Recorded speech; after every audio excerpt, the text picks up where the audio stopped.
नमस्कार दोस्तों, ये video editorial compilation for mains का पार्ट है। आप प्लेलिस्ट में जाके एडिटोरियल की वीडियोस पेपर वाइज और टॉपिक वाइज देख सकते हो। और अगर आप दिसंबर 2019 के बाद की वीडियोस को देखना चाहते हो तो वीडियो के नीचे मौजूद ज्वाइन बटन की सहायता से आप मेंबरशिप को ज्वाइन कर सकते हो। चलिए डिस्कशन स्टार्ट करते हैं। इसके बाद नेक्स्ट जो आर्टिकल है वो इलेक्ट्रिकल सेफ्टी से संबंधित है। आप जीएस पेपर सेकंड के इस टॉपिक से आर्टिकल को रिलेट कर सकते हैं।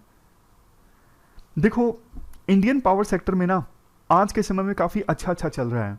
मतलब ऑलमोस्ट पूरे भारत में अब बिजली आ चुकी है। सरकार कोशिश भी कर रही है कि 2070 से पहले नेट जीरो एमिशन को अचीव किया जाए और रिन्यूएबल एनर्जी की तरफ सरकार धीरे धीरे मूव कर रही है। और सरकार चाहती है कि जल्द ही इंडिया में 24/7 पावर रहनी चाहिए, मतलब 7 दिन 24 घंटे। लेकिन देखो, एक एस्पेक्ट जिस पर सरकार फोकस नहीं कर रही है वो है इलेक्ट्रिकल एक्सीडेंट्स। इस पर सरकार ने अभी ध्यान नहीं दिया है ज़्यादा।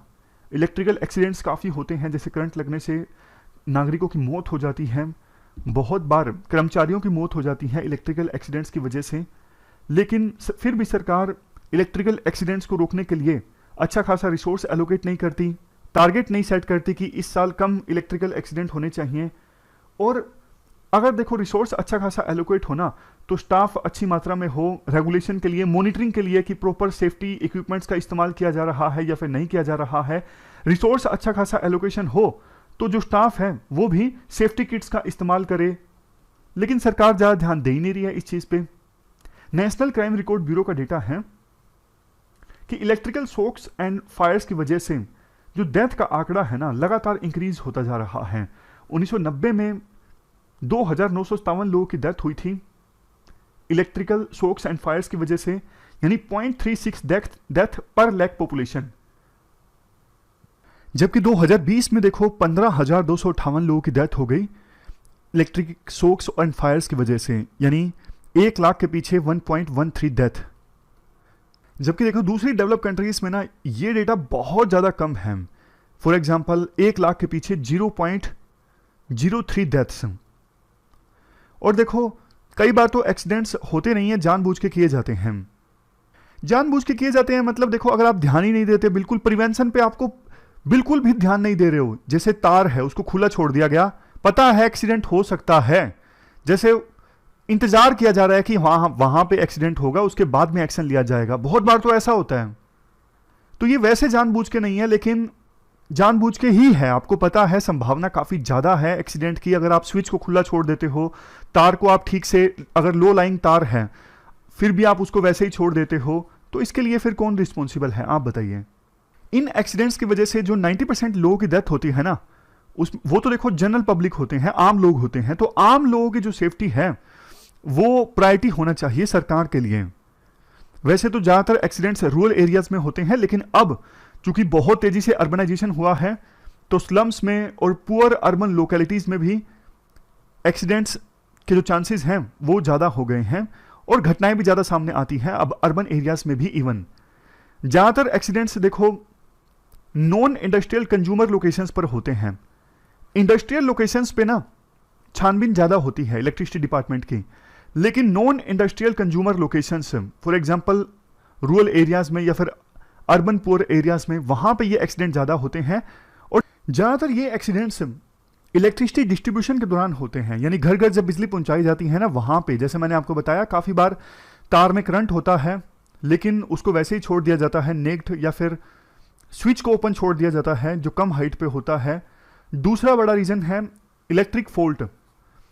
इलेक्ट्रिकल फॉल्ट में क्या होता है, जो इक्विपमेंट्स हैं वो फेल हो जाते हैं काफ़ी बार। इलेक्ट्रिकल इक्विपमेंट्स यानी एबनॉर्मली बिहेव करने लगते हैं। काफ़ी रीजंस की वजह से होता है, जैसे ह्यूमन एरर्स, एनवायरमेंटल कंडीशंस, इससे इलेक्ट्रिक फ्लो इंटरप्ट होता है, इक्विपमेंट डैमेज होते हैं और बहुत बार ह्यूमन बींग्स, एनिमल्स, इनकी डेथ हो जाती है। अगर देखो रीजंस की बात करें, इक्विपमेंट्स क्यों फेल होते हैं, इलेक्ट्रिक फॉल्ट क्यों होता है, पुअर डिज़ाइन, कंस्ट्रक्शन, इनएडिक्वेट मेंटेनेंस, अपर्याप्त मात्रा में प्रोटेक्शन सिस्टम का यूज़ करना, सेफ्टी अवेयरनेस की कमी, ये सब मेन रीजंस हैं। वैसे सेंट्रल इलेक्ट्रिसिटी अथॉरिटी ने सेफ्टी रेगुलेशन तैयार किए हैं इसके लिए, बट कोई मैकेनिज्म है नहीं ये इंश्योर करने के लिए जो इलेक्ट्रिक यूटिलिटीज़ हैं, for example electricity distribution companies, वो इन रेगुलेशंस को फॉलो करें। जैसे देखो, कायदे से होना तो ये चाहिए कि डिस्ट्रीब्यूशन कंपनीज सेफ्टी ऑफिसर को रखें, समय समय पर सेफ्टी ऑडिट को कंडक्ट करें, लेकिन ये होता नहीं है। उनका मेन मकसद होता है ज़्यादा ज़्यादा रेवेन्यू को कलेक्ट करना, और कहीं पे अगर फॉल्ट आ जाता है तो बस उसे रिपेयर कर देना। हर एक स्टेट में जो इलेक्ट्रिकल इंस्पेक्टर होते हैं वो कनेक्शन को अप्रूव करते हैं, इलेक्ट्रीशियन को लाइसेंस प्रोवाइड करते हैं और एक्सीडेंट्स की इंक्वायरी करते हैं, लेकिन इलेक्ट्रिकल इंस्पेक्टर्स की बहुत कमी है। अंडर स्टाफ रहता है ये डिपार्टमेंट। फोकस रहता है इंडस्ट्रियल सेफ्टी पे, ना कि रूरल पब्लिक की सेफ्टी पर। और जो ग्रास रूट लेवल पे जो ऑर्गेनाइजेशंस है ना, वो भी एक्सीडेंट विक्टिम्स को मुआवजा दिलवाने की ज़्यादा कोशिश करती हैं, बजाय वो ये नहीं फोकस करती कि एक्सीडेंट हो ही ना इसकी कोशिश हो ना, एक्सीडेंट होने के बाद मुआवजा जल्द से जल्द मिले, ये कोशिश होती है लोकल एनजीओज की।